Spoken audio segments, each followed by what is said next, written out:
Do you recall any particular operations in which they were engaged, Seka and his men?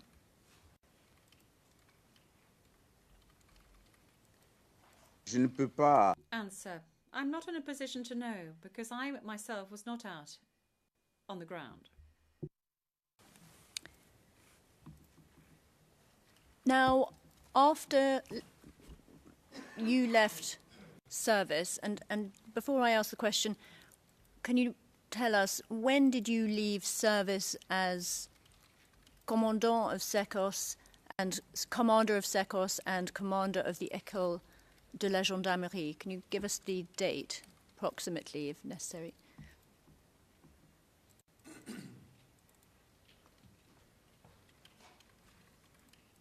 Officiellement en Answer. Officially in July 2011.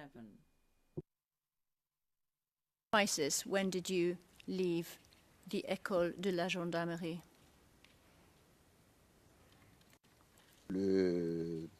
Answer. On the 31st of March 2011. And I'm asking you about Seka. When you left the École de la Gendarmerie, do you know what happened there afterwards? Who came to take over the school?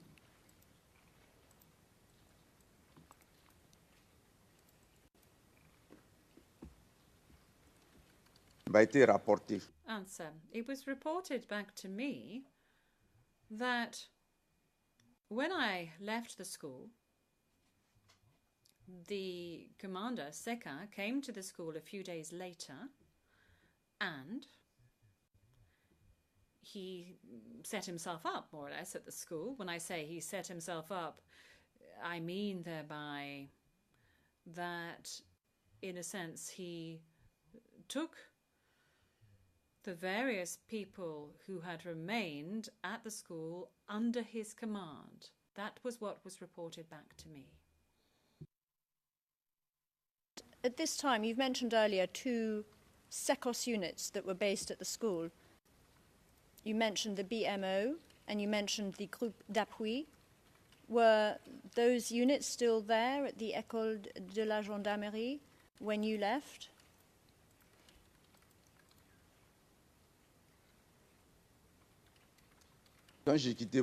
Answer. When I left my post, all of the interns and students and officer students were put on leave. We decided for their own safety that they be put on leave because we had specific information that the school was an objective, a target, and that I myself was a target. So we had information to that effect, and we sent most of them, the first and second year students and the officer students, we sent them away. We requested that a group of elements from Secos, a very small group, remain at the barracks to provide security. But were the rapport de force change, and were there to be any attack, then they could pull out. Those were the instructions that we left behind. Name any of the Secos elements who remained?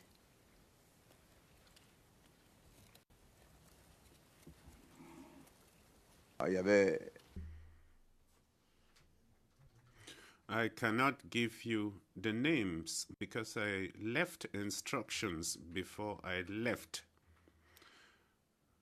I gave instructions to their chief during a meeting before I left, so it was implemented after me. So as for those who remained, I cannot give you the details of their identities. And who was the chief to whom you're referring?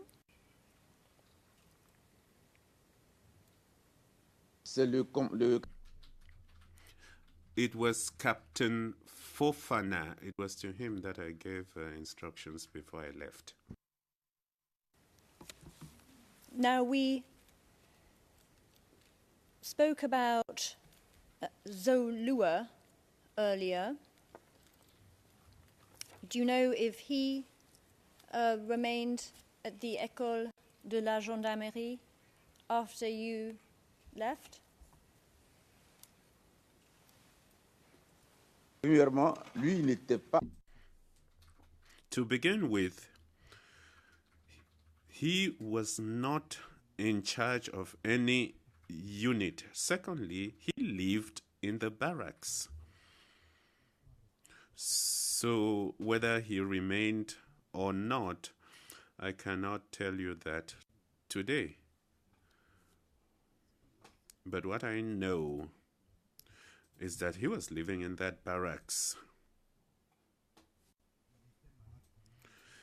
He was also unwell for quite a long time. During the entire duration of the crisis, he was unwell and at home. Before I left, he was at home. So it is highly likely that he left because, that he stayed back because he was living there. Do you know anything about the relationship between him, professional relationship between him and Seka, Zolua and Seka?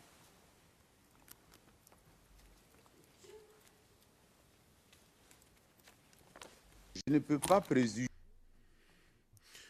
I cannot prejudge what happened afterwards because it is another issue altogether.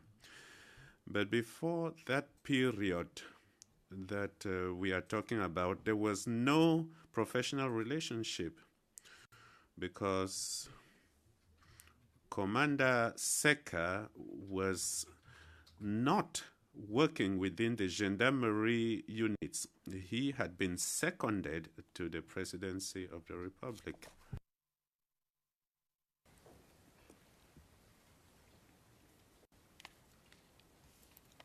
Kate, you say you can't prejudge what happened afterwards. Did you learn what happened after you left in relation to Zolua and Seka?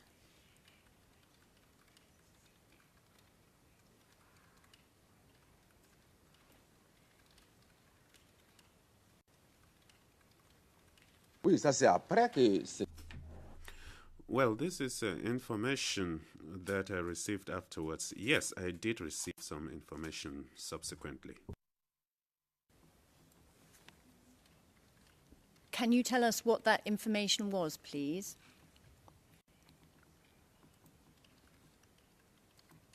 Il était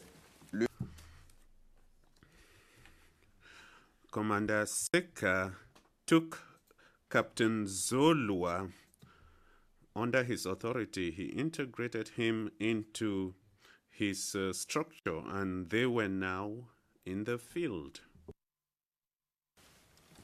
And who was commander of the Sekos units at this time, at this point, when Seka took Zolua under his authority?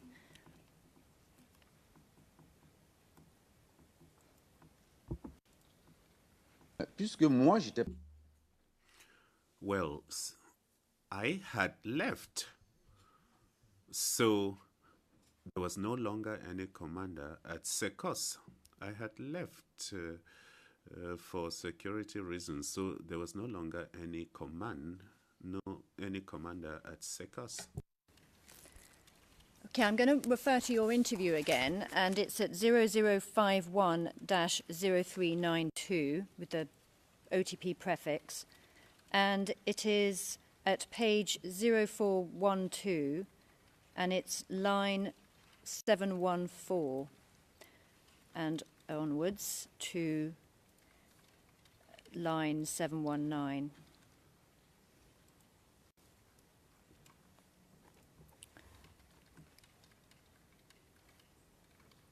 And I'll just read it in advance of it coming up very slowly.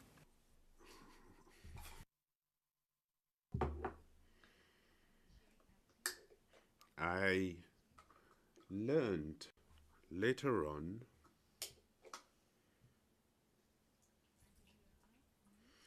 Interviewer 1. Interviewee. That when Seka came and took over responsibility at the barracks, he took under his command the Sekos units which had remained at the gendarmerie school. Interviewer 1, very well. Interviewee. And he designated Zolua as the person responsible for those units. Do you recall stating that in your interview? Those words? Oui, affirmatif, chef. Yes, that was my statement. Words stated there, were they true and accurate?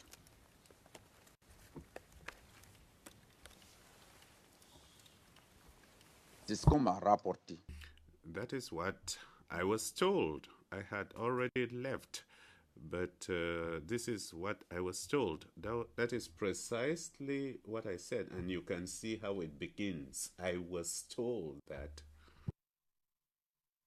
And just to finish up on this, who told you this?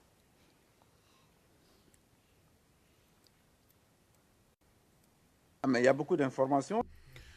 I received a lot of information. I was with some members of my security detail.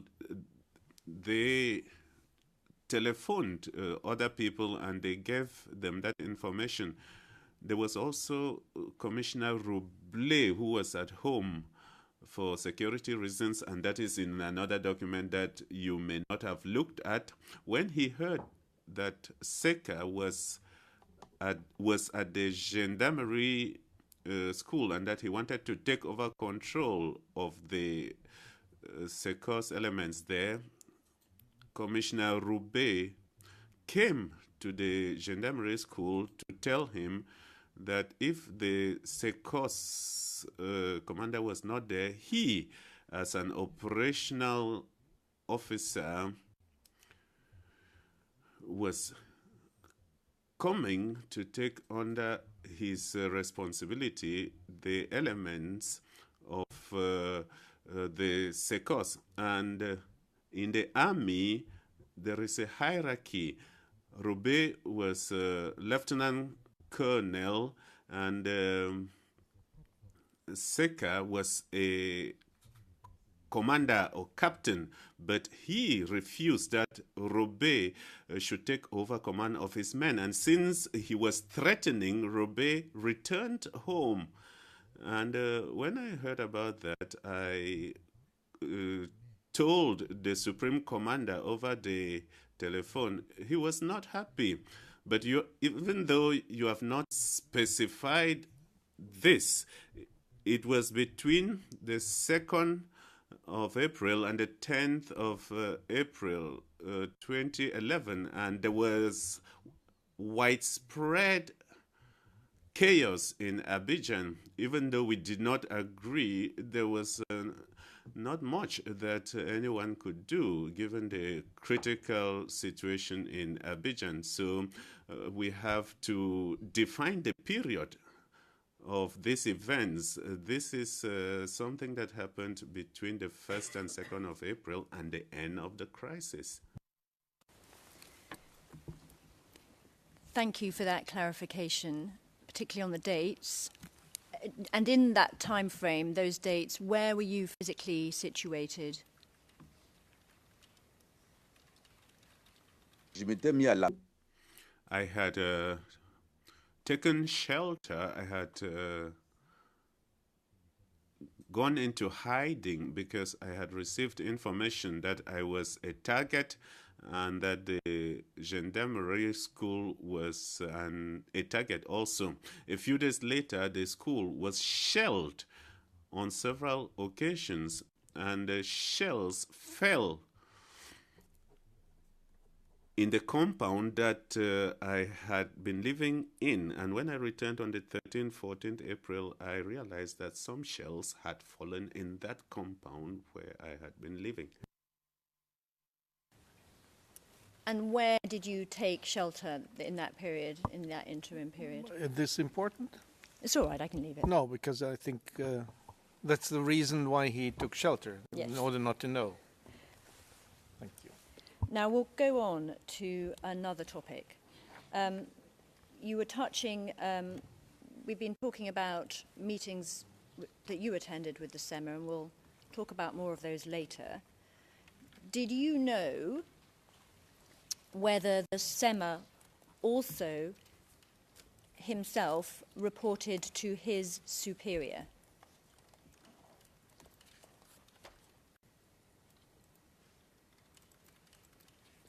Le chef d'état-major.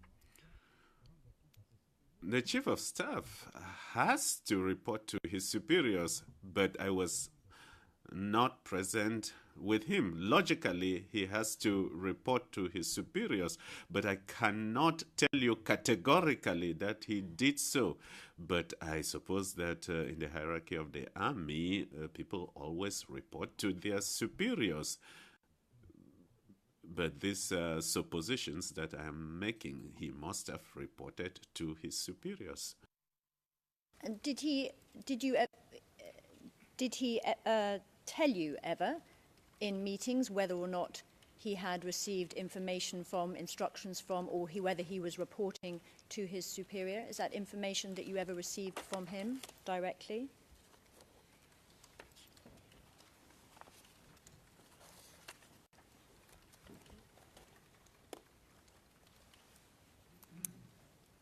Madame, Ma'am, generals are very senior officials in any country. They are very senior authorities. And as senior authorities, their missions are already defined by the instruments in force. You can report, but you don't run after instructions, because the instructions are always already in the texts. So when we had meetings, the chief of staff obviously reported, but I was not there. So the instructions are in the texts. But which other instructions would you want to be given when we were already in the crisis and we knew what had to be done in the time of crisis or at a time of war?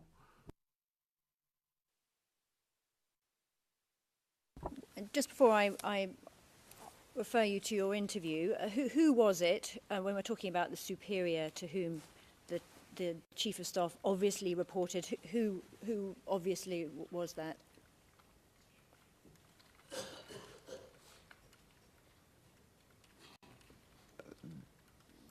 Dans notre système, In our system, the chief of staff has as his superior the minister of defense, and also the commander of the armies, who is the president of the republic. And insofar as the president of the republic is concerned, did you hear from the SEMA ever information about his contacts with the president, whether or not he reported to him or received instructions from him?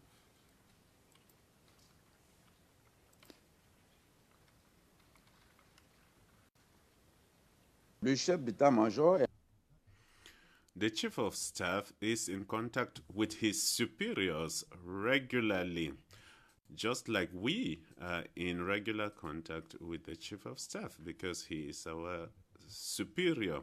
Whether it is physical contact or phone contact, it happens regularly. That is what the situation is. Okay.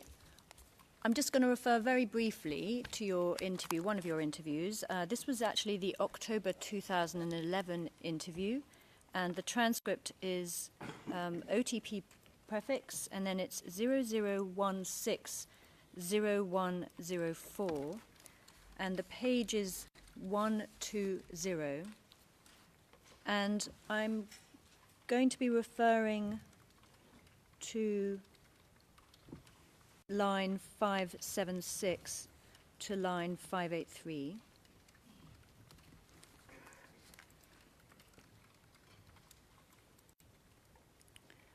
And I'll start reading it slowly as it comes up. Quote,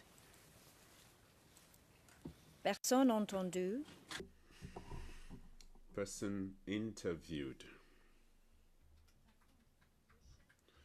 On the other hand, the Chief of Staff reports to the President, and he does that regularly, maybe not even on a daily basis. Investigator 1. But how do you know that the SEMA had direct contact with the President? How is it that person interviewed? But he says so. He says it. And often, when we are in a meeting, he receives a message that the President needs him. And then he leaves us there, and he goes to speak with the President. And then after he returns to where we are, while we are waiting, he comes back to us. The daily contact meetings with the President, those are certain.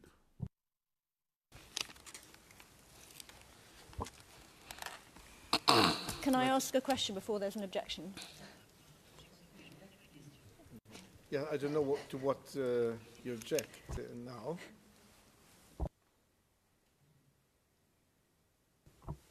Mr. Bugnon. Mr. President, she can ask a question, but in any case, I would like to ask that the witness leave the courtroom before I make my intervention. Please ask the question. Now, just can you confirm that those are the words that you stated in your interview?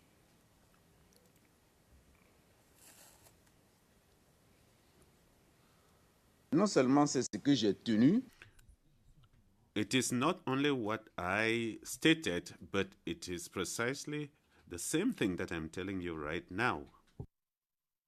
So, Your Honor. Mr. Witness, the Maître Bugnon from the defense of Mr. Blé wants to intervene, and I would ask you to leave the courtroom for the time being. Thank you. Can you please, court usher, accompany the witness outside? You can stay. You can stay here. Oh, okay. Yeah.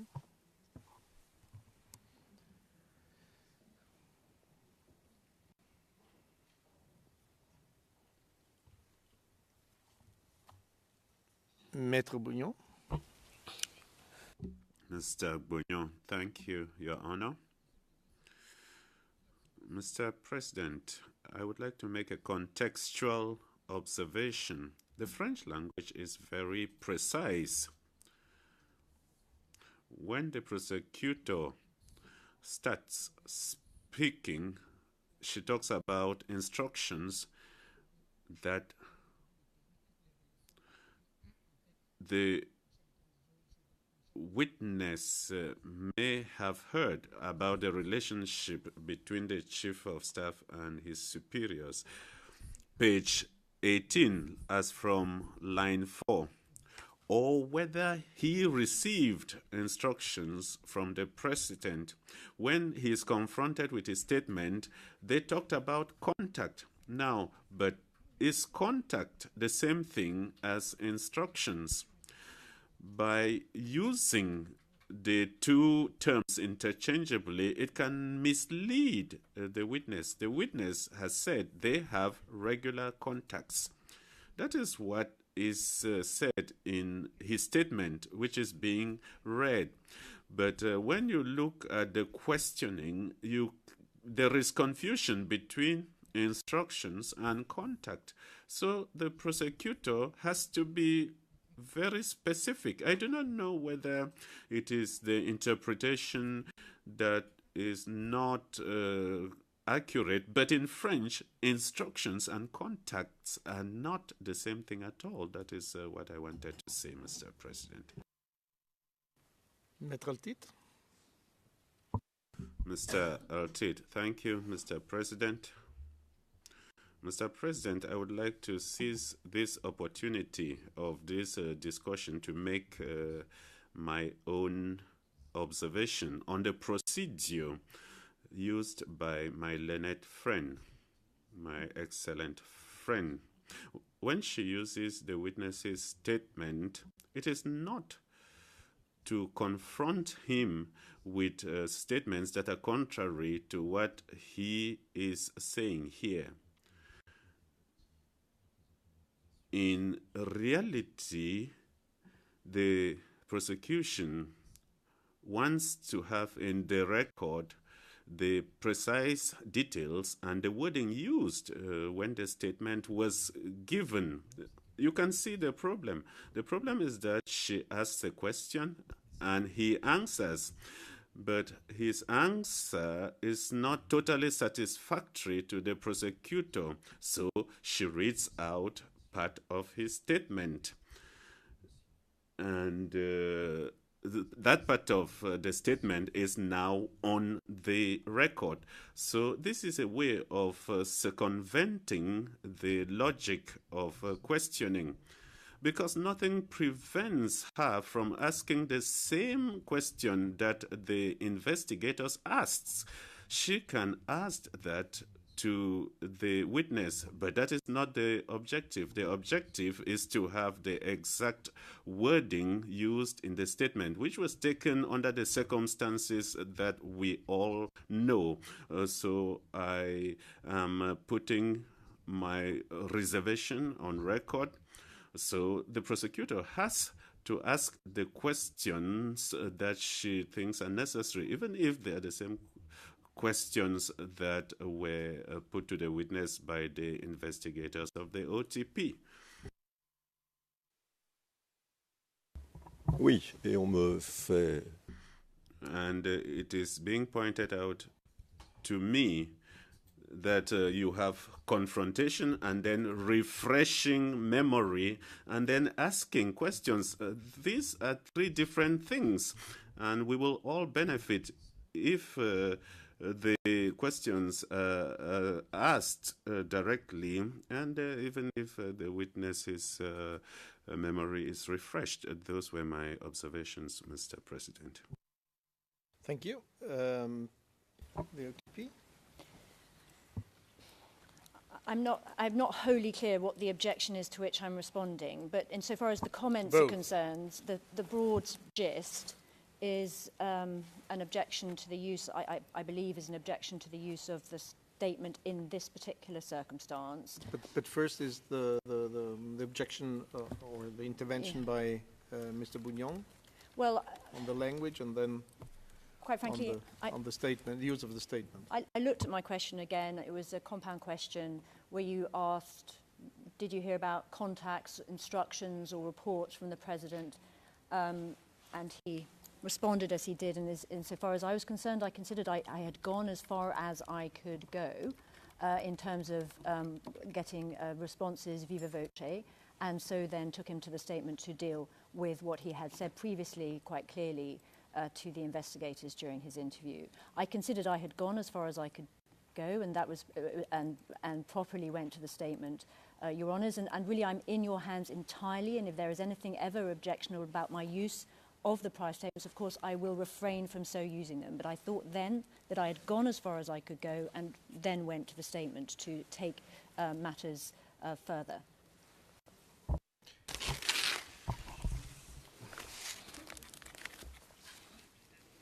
Maître Bouillon, what?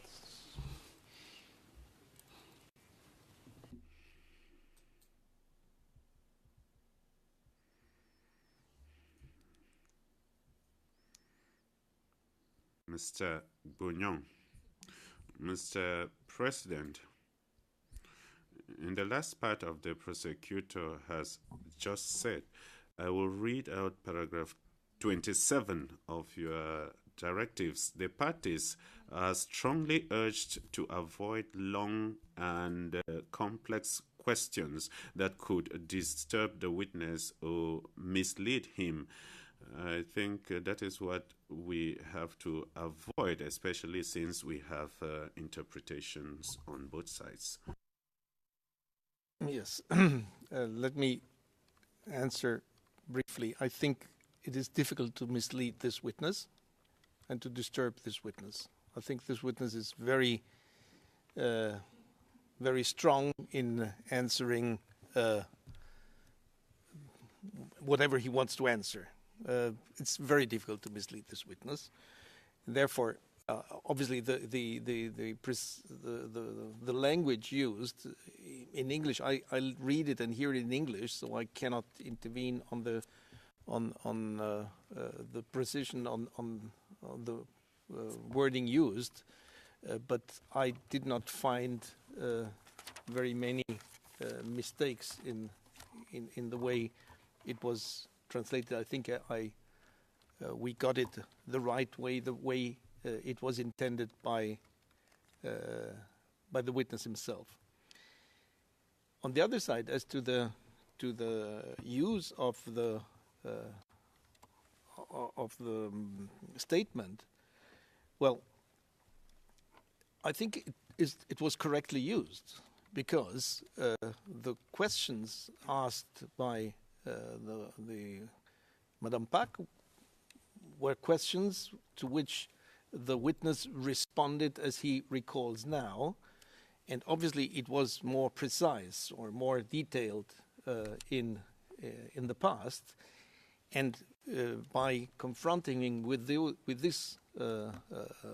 what he said in the past, it is then the answer of the witness which solves the problems, because he said, yes, it's exactly twice. I think he said it's exactly what I said, and that's what I meant, and I said also here, only in a maybe less precise way. So I think it was correctly used, and therefore I invite the prosecutor to continue after we have the witness in again.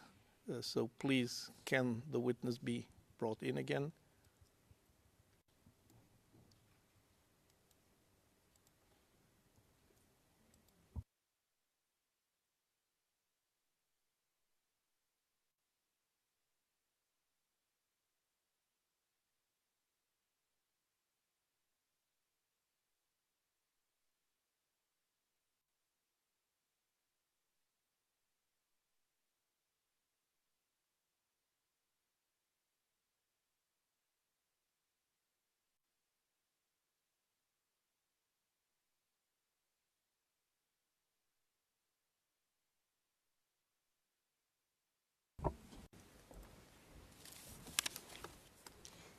Well, there must obviously be a significant difference between what is said here and what was said there, of course.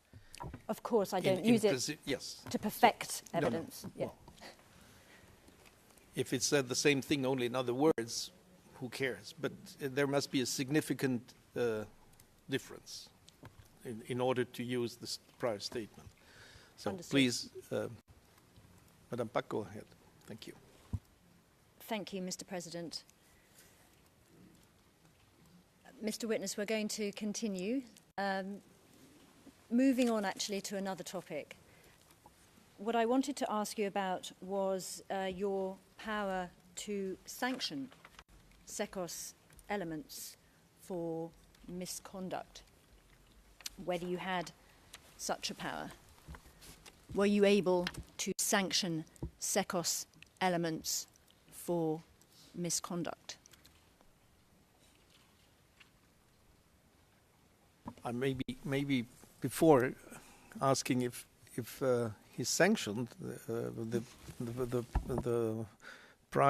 first question would be if there was, at his knowledge, some misconduct by SECOS people.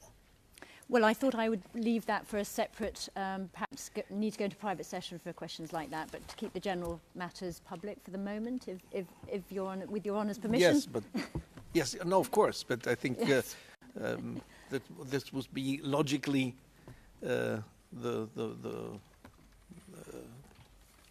would have a logic to start with asking this. I would suggest, but no, it's okay. I will go with Your Honour's logic, because I think Your Honour's, of course, right.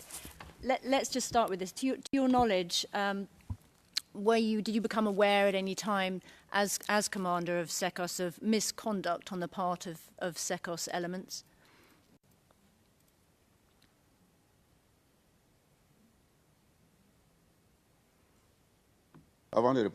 Answer. Before I answer your question, whilst I was out of the room, whilst I was seated outside, I was thinking a little bit as to how it is unusual for the Chief of General Staff, who conducts operations during a crisis, sees his chief, that is the Chief of the Armies and Minister of Defence.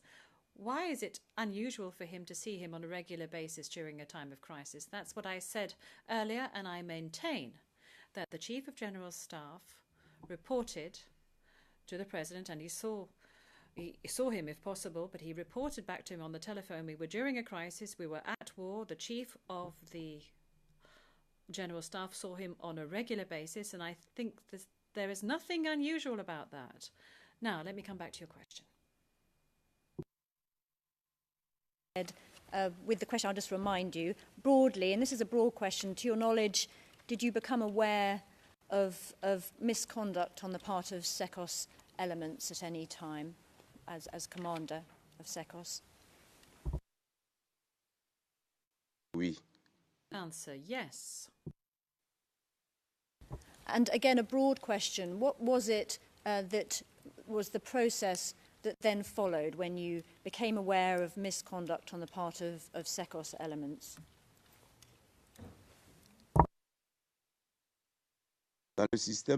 Answer. In the military system, whether it be in Cote d'Ivoire or any other country of the world, the chief,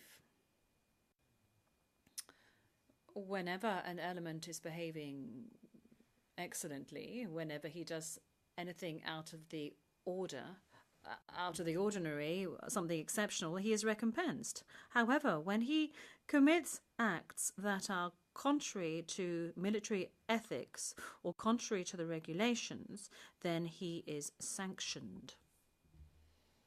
And within the SECOS, we did not sidestep that rule. And during the discussion with the investigators, I gave them a number of disciplinary sanctions that were given rise to subsequent to mistakes committed by SECOS elements. These were not only disciplinary means, there were also prosecutions. And I said that by giving examples, and if that's what you are attempting to find out, then that's my answer. Yes, this is what I'm attempting to find out, and I'll show you one of the documents that you gave the investigators, OTP investigators, in a moment. But just to be clear, what was the process that was followed in the event that you were informed, that it came to your knowledge that SECOS elements had engaged in misconduct? What was the process that you as commander would follow in those circumstances?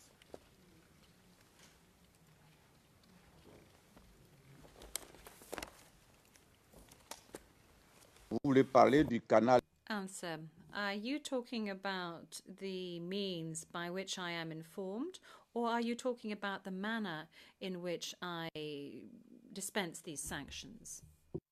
Let's start with the means by which you are informed. So, how are you informed of misconduct by SECOS elements? And if it's necessary to distinguish between those who are military or gendarme or police, then please do also say.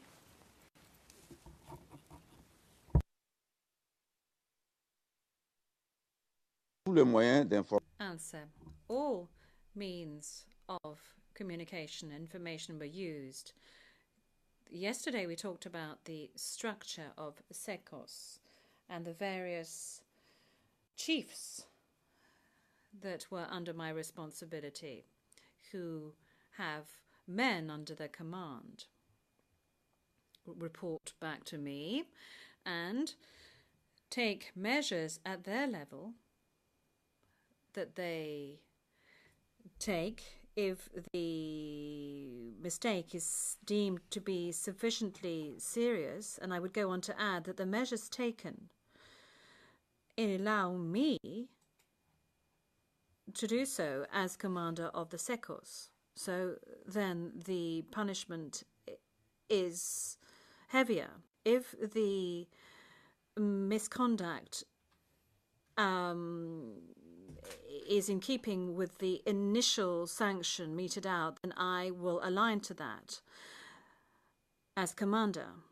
Now, some people within the population, because we had given out numbers, telephone numbers throughout the population that we could be reached through, if the population saw that there were shortcomings in the behavior of our elements. So the population could seize us of the matter and inform us of such and such a shortcoming at their level. Then we would lead investigations, because we would not want to expose our men to hearsay and rumors that are unfounded. So we would then lead investigations, and if it is established that the alleged facts are true, then we would mete out sanctions that are deemed necessary. On the topic of investigations, who would carry out investigations upon your receiving information of misconduct on the part of SECOS elements?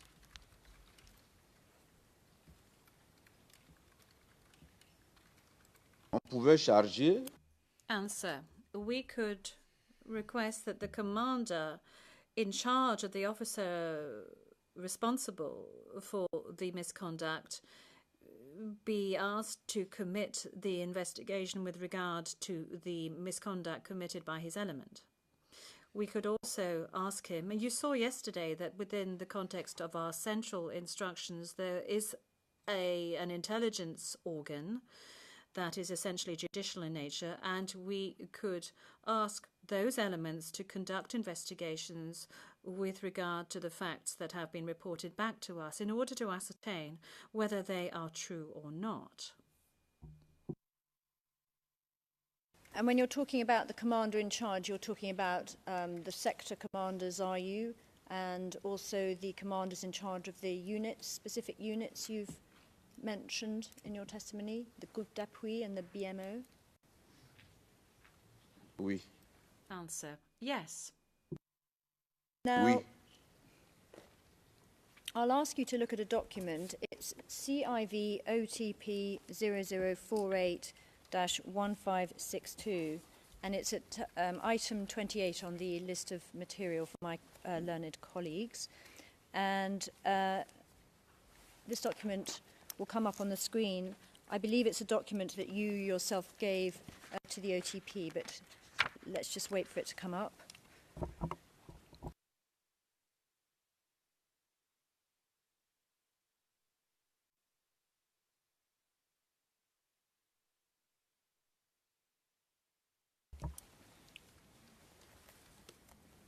Now, just for the record, it's dated the 18th of January 2009, this document, and it's headed SECOS, in effect, and it's a report. And there, a report, it says, quote, du général de brigade Dje Bi Georges. From the Brigade General Dje Bi Georges. Recognize the document, just looking at the front page. Je ne l'ai pas là devant moi. Answer, I do not have it before me. Oh, well, you need to press evidence 1. If your learned counsel could perhaps press evidence 1 for you, then it should come up. I have it in hard copy as well, so perhaps while Mr. Court Officer, while he's up, then perhaps we could just... Now. And so I think we can go with it. Right, so there we are. Do you recognise this document? Oui. The witness, yes. It's a document that was provided to the OTP by you? Oui. Now, Answer, yes. can you just broadly tell us to what it relates?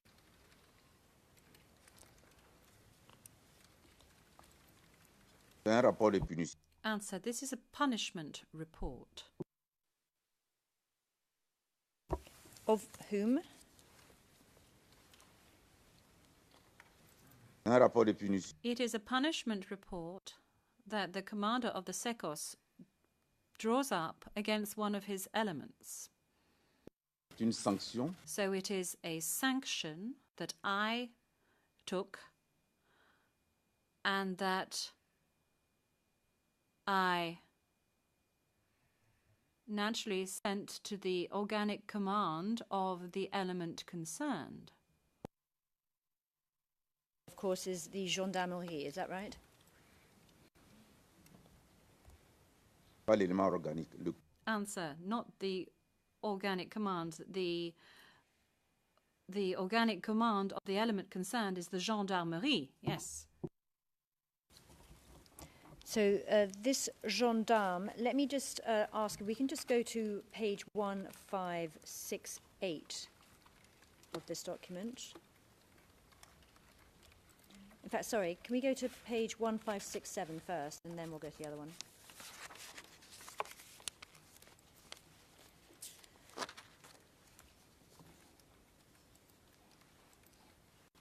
And just before I ask the question, these are disciplinary proceedings, are they? They're not criminal proceedings, are they disciplinary proceedings?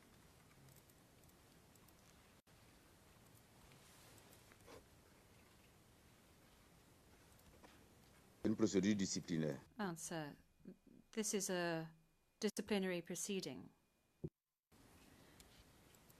And here we see you identified as the authority demanding sanction.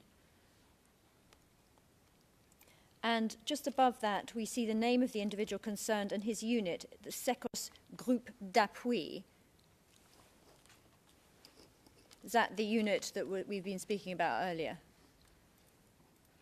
Oui. Yes. Look at the following page, 1568.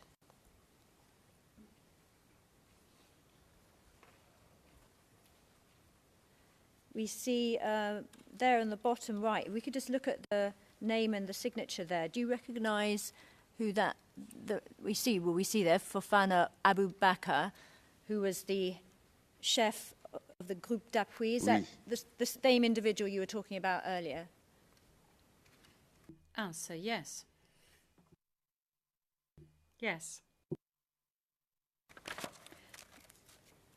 And was there a need, in this process, was there any need for a decision on the part of the Commandant Supérieur of the Gendarmerie to impose a punishment on this element, SECOS element, or was it a decision that you were simply able to make?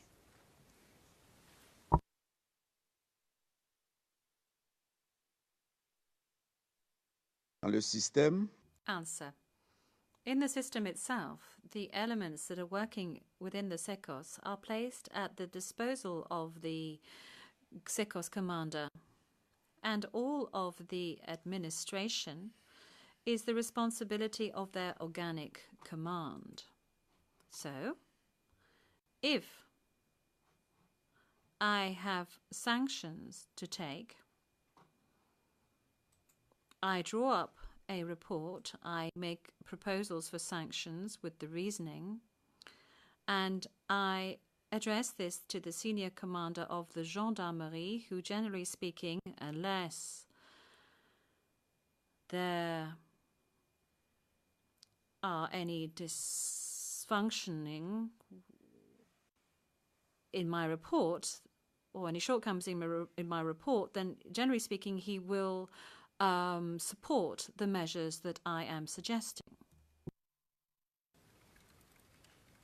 And just to follow on from that, to whom then is this report addressed?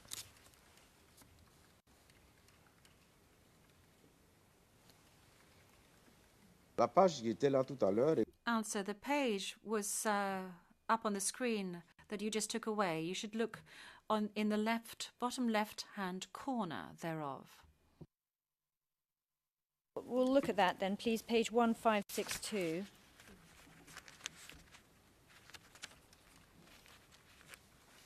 Bottom left corner. destinataire. The witness, that is the recipient. So who is that then? What do those acronyms indicate? C'est le commandant supérieur de la gendarmerie. The senior commander of the National Gendarmerie. And finally on this document, at page 1569, if we could just turn to that.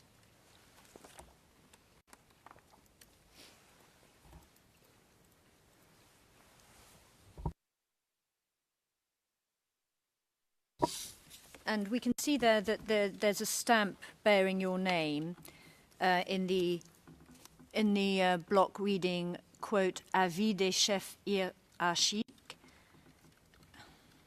And then there's a block down below that says 7, if we go down the page, it says 7, décision du commandant supérieur de la...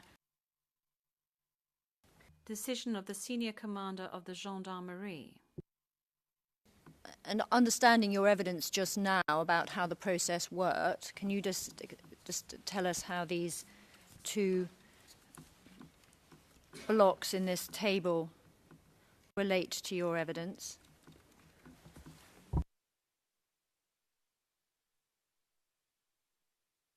Je ne comprends pas votre question. Answer. I do not understand your question.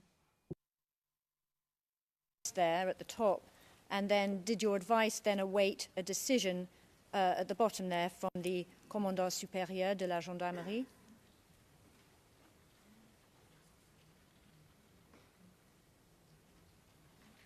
Dans le document qui était là tout So, in the document that was up on the screen earlier, you saw that it was signed by the unit commander, Captain Fofana Abubakar. That was at the first level with regard to the sanction.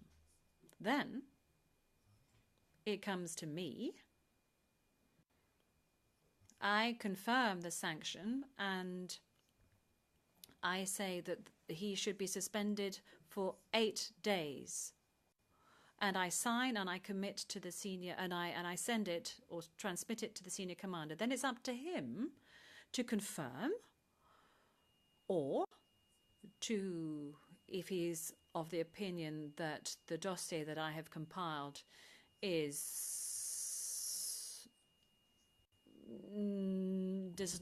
not in keeping with the opinion of him being suspended for 8 days, then he can either confirm or make the sanction more serious. I cannot prejudge the sanction that will come from the commander after my decision has been taken. Request from the interpreter. Could the witness please be requested to slow down? So, it is not necessarily associated with what I have written. He can re-examine the entire dossier. He can also confirm.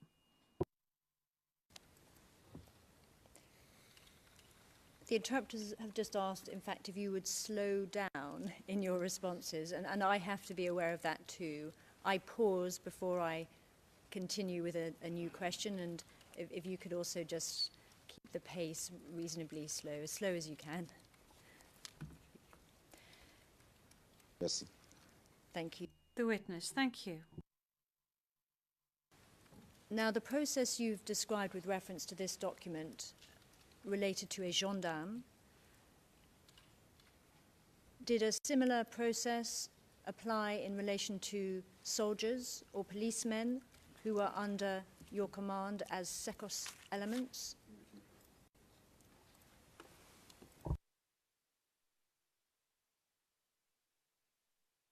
Pour les militaires, Answer. With regard to soldiers, it is more or less identical to the procedure applied for gendarmes, because it is virtually one and the same corps. We shouldn't forget that we are called the soldiers of the gendarmerie. So the procedure is the same. For the police, it's a little bit different. I draft a report, a written report that I address to the Director General of the Police, and then it's up to him to confirm the measures that I have taken.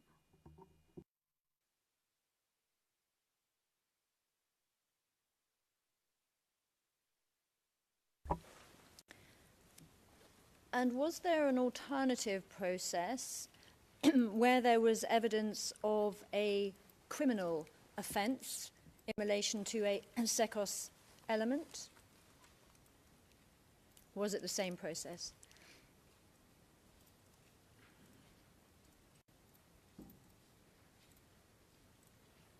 non, en cas d'infraction, Answer. No.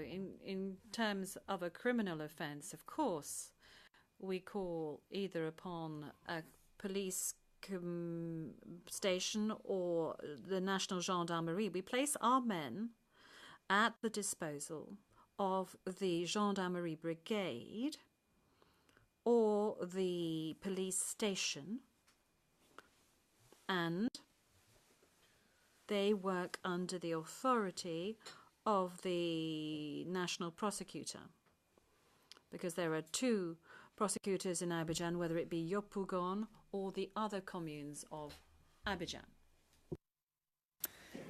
Okay. We can move on to another topic. We could probably deal with it briefly. We have a break in a few minutes, I think, because we usually have a morning break at about 11. But let me just ask you about a different topic, which is the wider legal framework of the FDS. Now, are you aware of the 1967 law which regulated the conditions of participation of the armed forces in public order in Côte d'Ivoire?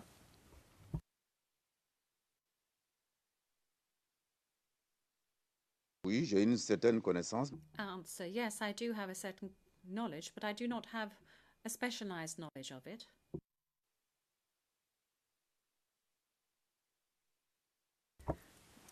We'll take a quick look at it. It's item 34 on the list of material, and its ERN is CIV-D15-0001-6219.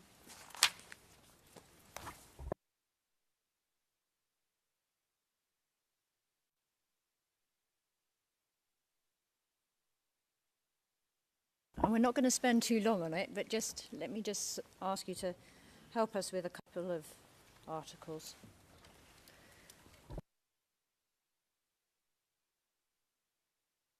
Perhaps with this one, a hard copy, because it's very closed font, and a small font. So perhaps if the witness could be given a hard copy, we have one here. It might just be easier for him to look at it. Thank you.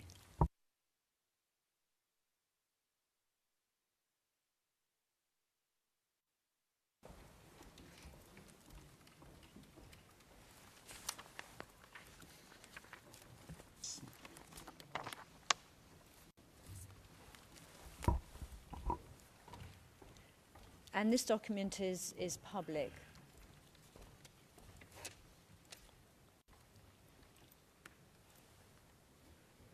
Now, if we could just look at Article 2.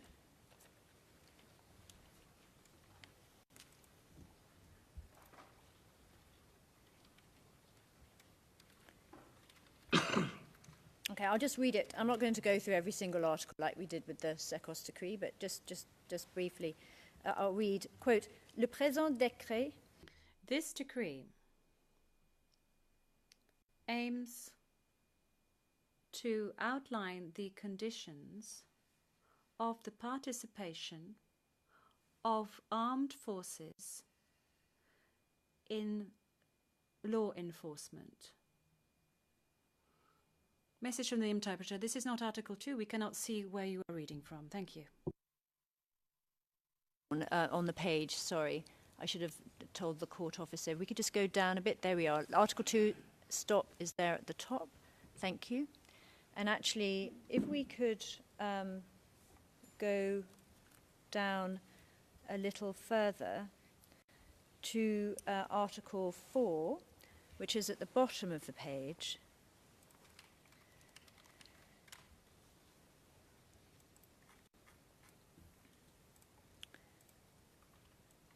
And it says, I'll read again, quote, Le maintien de l'ordre.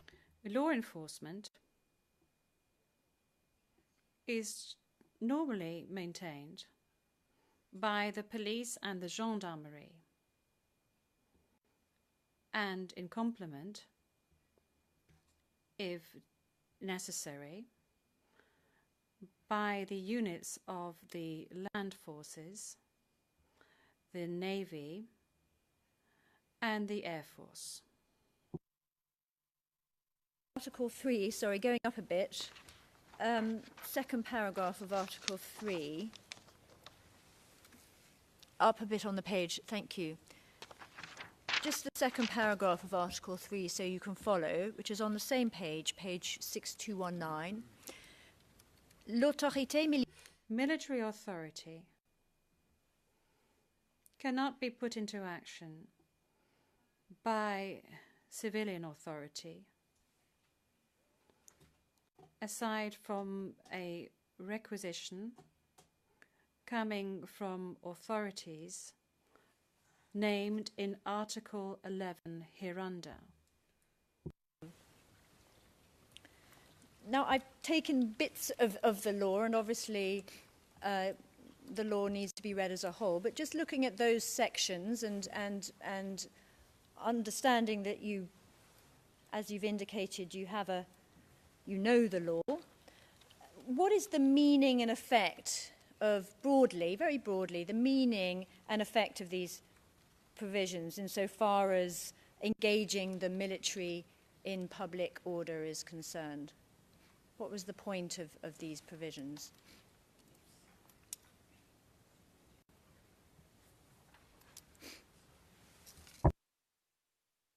Relis alors. The witness, shall we read through it again then? Let me ask you this, because I think you can just read it. But was it necessary to requisition the military? Was a requisition required to engage the military in public order in Côte d'Ivoire?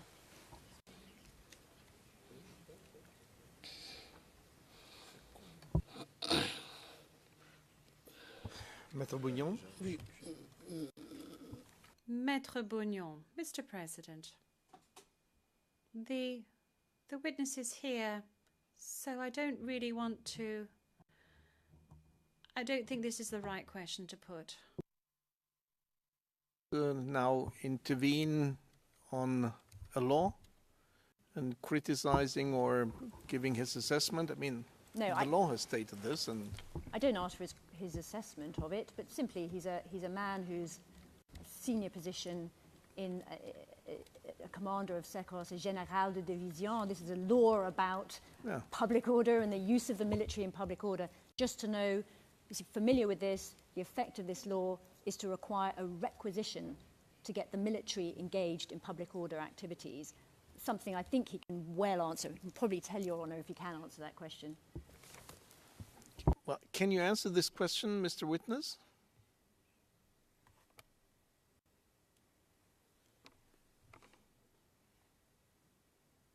Je voulais que la question soit... I wanted the question to be a bit more specific because so far I did not quite understand the substance of the question. I really need further details for me to be able to provide the answers that I can provide, because I cannot give you all the answers. To the Office of the Prosecutor to think about the question and stop here for the break and come back on at 11:30. The hearing is adjourned. All right.